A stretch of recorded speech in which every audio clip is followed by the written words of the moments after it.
Right now at 11, tell us what you really think. As Rip City reacts to its newest Trailblazer. Plus, want an electric car? Sorry, no rebate. It feels like we've just sort of yanked the rug out from underneath people. Why Oregon says it's done signing checks. But first, it's the community spot many thought they could count on. I just had baby Onyx at the Family Birthing Center in December. This could be even a matter of life and death for an emergency. 48 hours out, why the hospital says it may still close that center without state approval.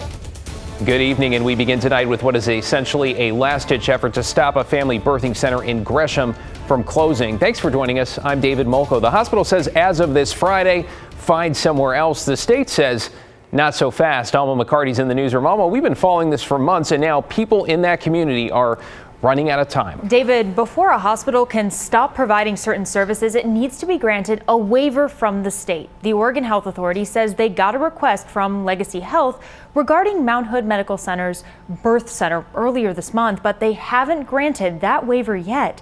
Despite this, Legacy said come Friday, the hospital will not have enough staff to continue safely admitting patients to the birth center. Back in January, Legacy Health announced Mount Hood Medical Center's Family Birth Center would close March 17th, pending approval from the state. That's going to have a huge impact, a very negative impact. Since then, community members and elected officials alike passionately protested the potential closure. However, with that March 17th date fast approaching, OHA says its approval is still pending. In fact, OHA says it didn't receive a request for a waiver until March 6th, after they sent a letter to Legacy Health reminding them one must be granted. The state also pointed out the potential consequences should Legacy close the birth center without a waiver. It's upsetting to me, frankly, that Legacy announced the closure of this birthing center in January and didn't even apply for the waiver until March. That indicates to me that they were really not thinking through the ramifications of this closure on the community. This week, Representative Zach Hudson, whose district covers Troutdale, Fairview, and Gresham, called on OHA to deny the waiver request. They would need to show that they can that the health impacts of on the community are able to be met in some other way, and I don't find that to be true. Wednesday night, Legacy Health responded to KGW's request for additional comment. The hospital system stating Legacy did not plan to request approval to close the family birth center and had instead hoped to change its care model. But they said an unanticipated number of staff departures led to their decision to apply for the waiver. Legacy Health says they decided to close the Mount Hood Family Birth Center due to low volume of births coupled with a high-cost care model that required round-the-clock staffing. So it sounds like Legacy is planning to close it no matter what. Can they do that? And if they do, then what? Yeah, David, it certainly sounds like it. And they sent out a statement earlier today saying that they will close on Friday. If they do it without a waiver, they could face penalties, including a suspension or even loss of their license. The hospital says after Friday, pregnant people who arrive at Legacy Mount Hood will be seen by a provider, then transferred to Randall Children's for further care. Thanks, Alma. Appreciate the follow-up tonight. To get you caught up on tonight's other headlines now, police are trying to figure out who is responsible for killing two people at a hotel near Portland's airport. A man and a woman were found shot to death around 2 this morning at the Embassy Suites. The shooting comes about 4 months after another deadly shooting at the same hotel, though there is no indication they are connected. In this case, no arrests have been made. Take you to Sandy. Some scary moments this afternoon at a public park. Authorities say a driver was carjacked at gunpoint or at 4 at Meinig Memorial Park. Police spotted the stolen car nearby and tried to chase the suspect, but said they had to give up because it wasn't safe. Nobody was hurt. We're also getting new details on a home invasion in Forest Park. Court documents reveal the suspects broke into the house on Monday, yelled that it belonged to them, and threatened the homeowners. The elderly couple got out. Police arrested Michael Mozzie and Karina Tribue, both 33, after a standoff that lasted several hours. Tribue later told investigators she lived in the home for over a year. The homeowner said they had never met the suspects.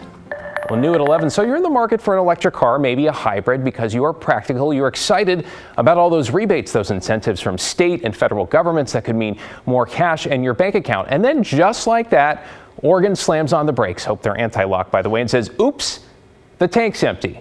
Well, Catherine Cook is here. And Catherine, I'm kind of making light of it a little bit, but to spell it out, the state is out of money, so it's suspending its rebate program. I mean, what gives? Well, David, in one sense, this points to a positive trend. More people are buying electric cars, but so many are switching over that rebate funds are running out more quickly than projected. The DEQ predicts rebate money they hoped would last all year will be gone before summer. The year was 2018. The idea of driving electric or hybrid vehicles was still a foreign concept to a lot of people. That's when the Oregon DEQ rolled out a major financial incentive for drivers to go that route. A standard rebate ranging from $750 to $2,500, or a rebate of $5,000 for low and moderate income households. Since then, the Oregon Clean Vehicle Rebate Program has issued more than $71 million, helping some 35,000 people and the environment. I mean, it's fantastic that so many people are taking advantage of the rebate. Rachel Sakata is Senior Air Quality Planner at Oregon DEQ. She points to the growing popularity of EVs since then, with purchases tripling from 2019 to 2020. That means more rebates, too.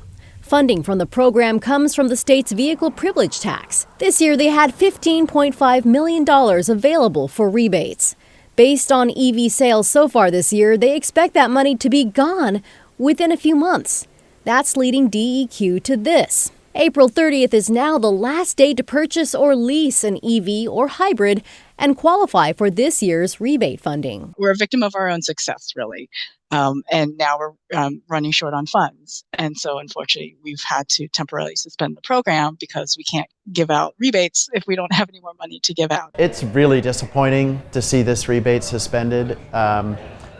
Just when the electric vehicle market is really starting to take off. Jeff Allen is executive director of Fourth, a nonprofit advocate for transportation electrification. He points to rules the state recently adopted that would end the sale of gas-run cars by 2035.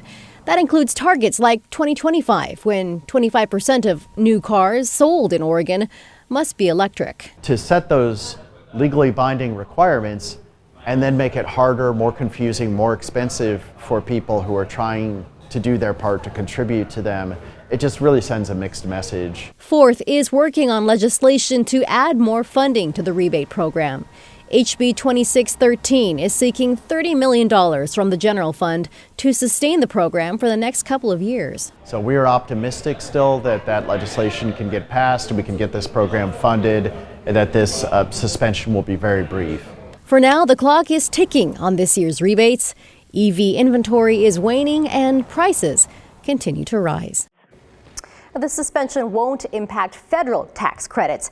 New EV and hybrids may still qualify for up to $7,500 and up to $4,000 for used vehicles. The DEQ expects 2024 rebate funding to be available again starting next March or sooner if they receive more funding. So folks are going to have to wait. Thank you, Catherine.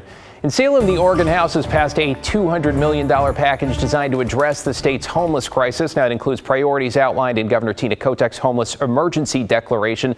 Money aims to help renters facing eviction take on homeless issues in rural and coastal counties, support homeless youth. Really quite a list here, and ramps up production on affordable housing. Now, recent estimates found Oregon is short about 140,000 affordable housing units. Governor Kotek has set a target of building about 36,000 per year. The housing package now heads to the state Senate. Now, in response, House Republicans in a statement say while they support housing solutions, it's not going to be enough without Measure 110 reform and addressing challenges related to drug use.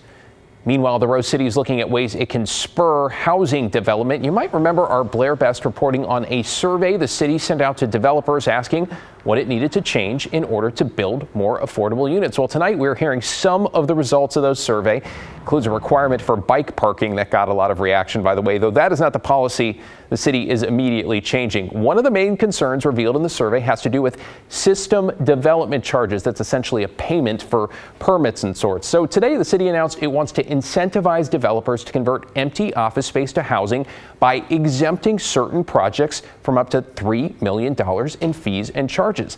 We've got all the fine print for you on KGW.com, but the mayor essentially called this innovative and said he hopes it gets things moving. Now, here's how one woman hoping for housing reacted. It'd be great to see some of these vacant buildings turned into housing so they can help the homeless people get off the streets. Housing Commissioner Carmen Rubio plans to direct staff to look into some of the other feedback they received on the survey before proposing other changes.